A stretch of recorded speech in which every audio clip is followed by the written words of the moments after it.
Steps to create a value proposition for your startup. Starting your own business is a commendable and bold step. To make it successful, you must prioritize your consumers' needs.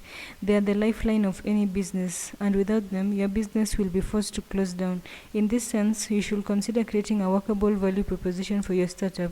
A value proposition herein refers to the promise of satisfaction you give customers if they buy your products. In other words, you assure them that they'll find your goods valuable. However, note that it's not just a one-sentence promise.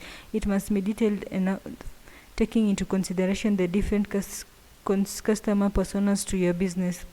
With that in mind, here are 7 steps to creating a value proposition for your startup. Number 1, segment your customers.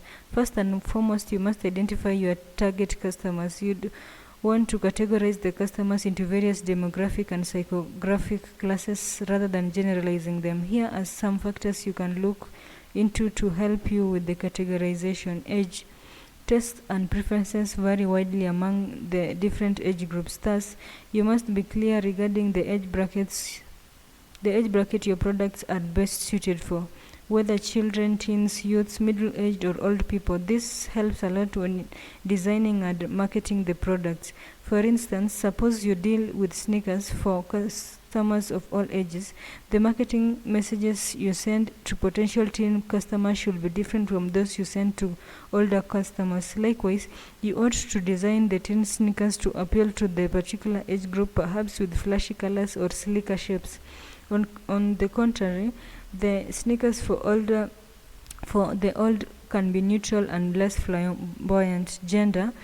Females have different likings from males. Thus, it's critical to know what gender your products are intended for. A good example is clothing, say trousers. While men generally go for loosely fitting ones, ladies usually prefer the body-hugging ones. So you can't assume a particular clothing item works for both genders.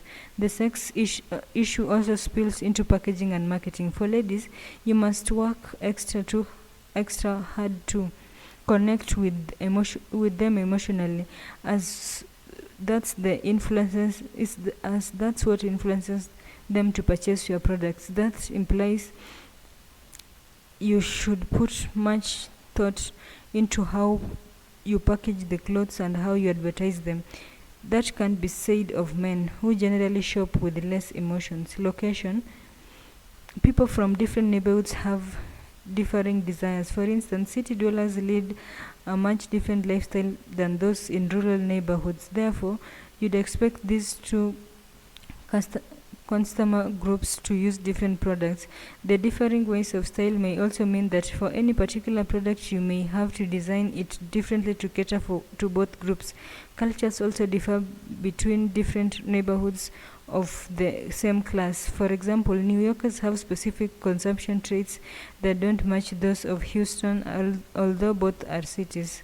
Income status. A low-income earner may have different interests from middle or high-income earners. Typically, those who earn less money tend to spend only on necessities while avoiding luxury as much as possible. So, as you draft your value proposition, it's critical to specify the income level of your target customers.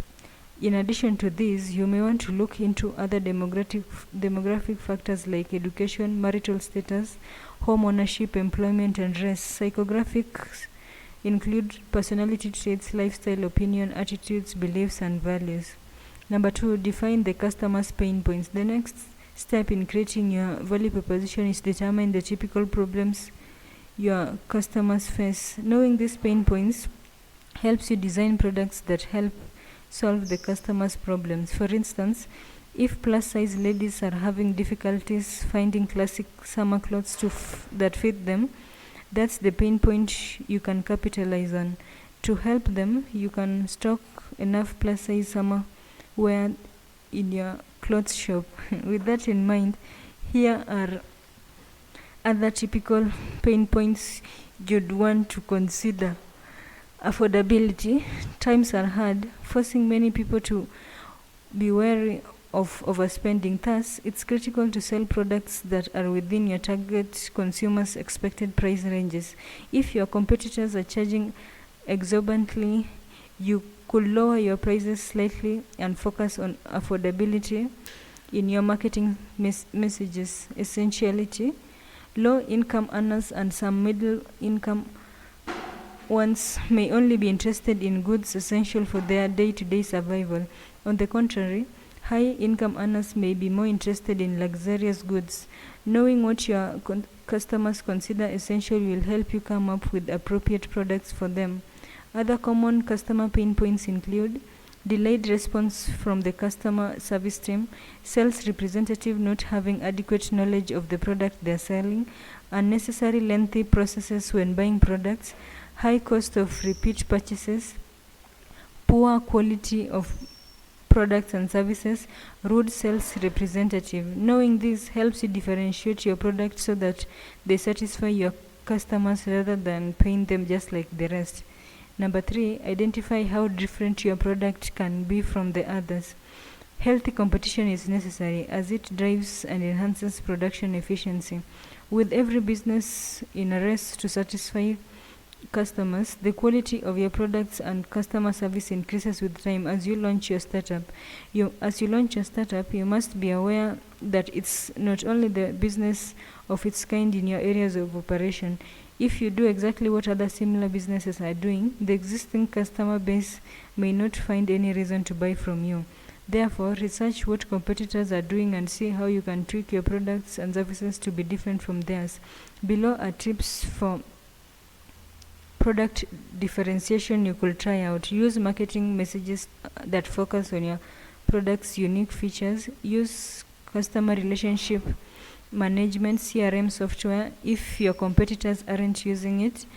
Use the latest technology in your specific industry if your rivals haven't yet adopted them. Focus on the features that make your product stand out among the competitors so that you don't compete solely on price. Highlight the specific problems your products address. Make it easier for customers to use your products. Use proprietary technology in manufacturing your goods. Don't make empty promises. Let your products be easier to order and deliver.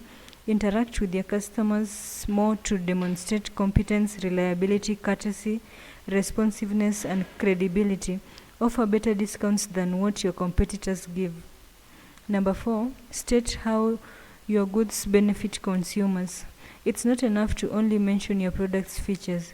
Your customers are more concerned about how you can help them solve their problem. That's why it's critical to associate every feature with a benefit. For instance, if you're selling doors, don't only mention that they are made from steel. Say that steel is strong enough to prevent burglars from breaking into their houses. Your main aim is to have a single value that resonates with your customers' main problems. This way, they'll develop an interest in the products you're selling. Also, carry out in-depth research to have an idea of all the possible things consumers stand to gain from your goods. Number 5, relate your company's mission to your intent. A mission statement primarily directs a business into the right direction. It specifies the scope of operation, target audience, company values, and the kinds of products the business deals with. A good practice when writing mission statements is to make the customers a vital part of it. Make your promise of value here in a very clear manner. This way, they view your business as customer-centric, which goes a long way to creating long-lasting relationships with them. Don't simply copy what your competitors have. Devote your time to crafting your company's missions to come up with a statement that truly represents your chief reason for existence. Ultimately, you'll have an outstanding value proposition that separates you from the rest of the pack. Number 6, research on the right language usage. How you speak to customers matters a lot. It usually determines whether or not they'll purchase your goods and services. For instance, using a hyped up teenage-like language on clients over 50 years may be a huge turnoff. They may end up offended and subsequently shun your products. Therefore, make a point in fine-tuning your language to appeal to your target customers. You can look into social media platforms and see how consumers talk about the goods you want to launch. This way, you can pick some common phrases they use and include them in your marketing messages. Number 7, create your value proposition. This is the final step in creating a startup value proposition. Here are the subsections you should include. Headline. Here you can state the main benefit of your products. Ensure it's clear and concise. It can be a single creatively written sentence. Subheading. This goes into a little more detail, describing what your goods are all about and who stands a chance of gaining the most from it. Features. Have a bullet list of all key product features and associate each feature with the benefit. Images. You can use striking images of your goods to help capture your customers' attention. Conclusion. Drafting a sound value proposition is critical for your startup. It helps your customers understand your products and how they'll benefit from purchasing them. Remember, it's more than a mere description of features and benefits. It's a promise which you must fulfill. Otherwise, the customers will label you untrustworthy. So, carry out extensive research and craft an impactful value proposition.